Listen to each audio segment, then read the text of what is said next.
What is up, YouTube? Brr, brr. Oh no, that's shit. What is up, YouTube? Welcome to Game of Thrones Season 7. We are back. Oh my god. There was no major deaths apart from, all those Freys dying. And really, there wasn't any major moments except from Daenerys walking in, slaying like the queen she is.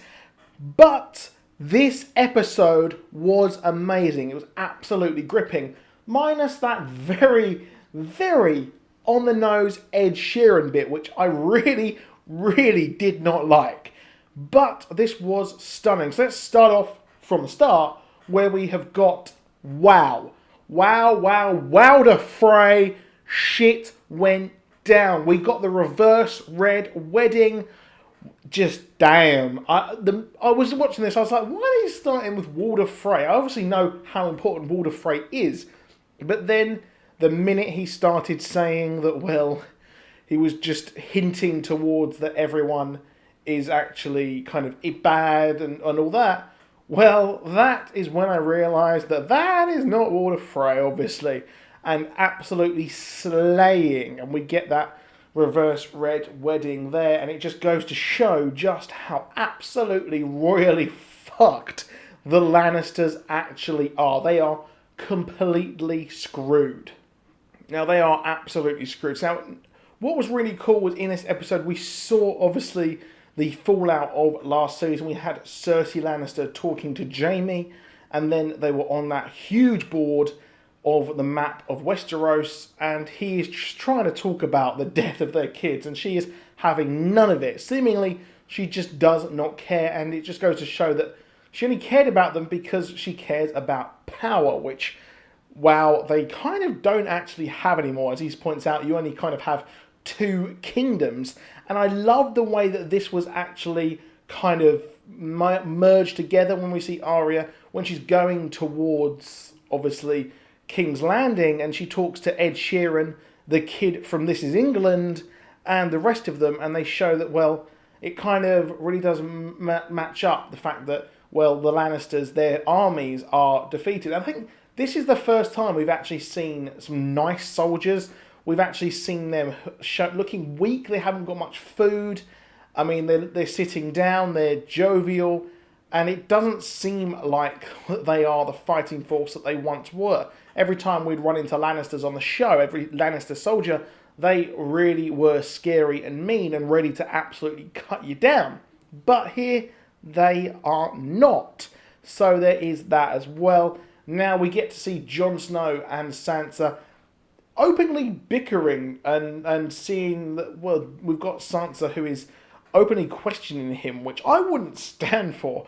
And we've got the Karstarks there as well, and a few other people are mentioned who actually kind of turned on the house. And it's interesting, Jon Snow once again being too much like his father, being too honourable there, and letting the house sort of get away with it. But one of the castles is given to the wildlings, which does make sense. And I kind of expect that all these wildlings to be given part become a crow into the Night's Watch as well. So that was really neat there. And, well, it's going to go off. As we saw as well, we see the Night's King as well in the episode. We see him creating this shroud around him. And, well, it's not looking good. And, oh god, we've got giant White Walkers, which does not look good whatsoever. And it was a really good reveal. I mean, the whole of this episode was amazing and really properly good reveals throughout. And we're kind of really touching base with every character. As, of course, we see the Brotherhood without banners as we head back to the people where we had Arya and the Hound together. They were together, actually. And in, I believe it was season 4, we meet this family, this guy and this girl, and they steal all their food, and he states they'll be dead by winter, and they were, and they had no ale. And what's interesting here is that now, of course, our man, the Hound, can actually see into the flames. He can actually see what is going on, and we can finally learn what is actually going on, sort of. And the Brotherhood without banners, they are there, they're put on this earth, and they've brought back Beric Dondarrion from the death so many times. I think, to actually fight the White Walkers, and he keeps coming back for that, which leads us, obviously, to our friend Samuel Tarly. And he's there. I really didn't like the montage that they had of the crap, the food. It was just really bad. It was making me really queasy. And I've seen a lot of deaths on this show, and that's the only thing that really has made me kind of wince and kind of not actually want to watch the show. But we see him there as well, getting into the secret part. Very Doctor Strange there, trying to get into the secret part of the library. But he finds, of course, the blade that was used by the assassin to try and kill Bran. And that was all part of the plot, and which pretty much led to this entire series and the war and everything like that. And scheming by Littlefinger. Now, of course, that was in there as well. We learn that Dragonstone is really the only place where we can actually get the dragon glass, and I expect that the minute he sends that raven off, Jon will be in like Flynn to, of course, going to Dragonstone there as well to try and shore up the support of Daenerys, which just goes to show how absolutely fucked the Lannisters are, and Cersei and Jaime, of course, there. So that's going to look good. Also, Jorah Mormont, our boy Jorah Mormont, is there with the maces locked up. And if you look in the book, if you freeze frame, you can actually see that Dragonglass is a cure for an illness, and I expect him to be actually cured. I'll probably do a video on that at some point in more depth. Now, of course, it's not complete without the Targaryens, and the Targaryens looking badass as well. Now, he says he's going to actually bring a thing. He's going to bring a present for Cersei to shore up the marriage. Absolutely looking cool. I mean, he's just looking amazing. And who will that be? I would probably hazard a guess at Daenerys. I think he'll probably try and take Daenerys because that's who she would probably actually want, I would assume.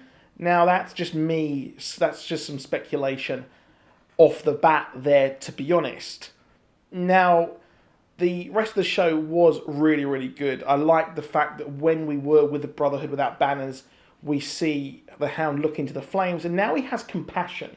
He buried those people, and it's quite similar to the Gravedigger in the books, where we were like, is that person actually the Hound or not? Obviously, we had him as he went a different way, but he was helping out Lovejoy there last season. But this time, he's actually digging graves. So a nice little Easter egg there. Now, of course, we have mention of the Dragon Pit, which is where all of the dragon riders of the Targaryens actually were able. And I realised that just before I mentioned it's not complete without Targaryens. Actually, I mean the Greyjoys. Sorry, but I'm Team Targaryen for life.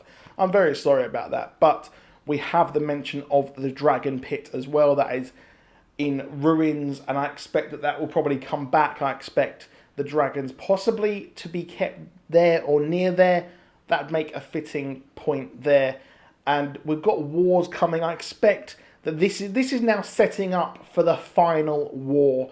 This is the war against everything. And what's interesting is that when we had Samwell speaking to the Archmaester Jim Broadbent, he actually mentions that everyone thought that it was the end. Every single war for the long night, every single thing that we had, Aegon's conquest, and he mentions that, well, everyone thought it was the end and things do carry on. However, of course, that is a big hint as to what could happen because, well, when he mentioned something's going to survive, that's going to actually be brought down. So I expect the wall to be going down in a couple of episodes. But next episode looks interesting.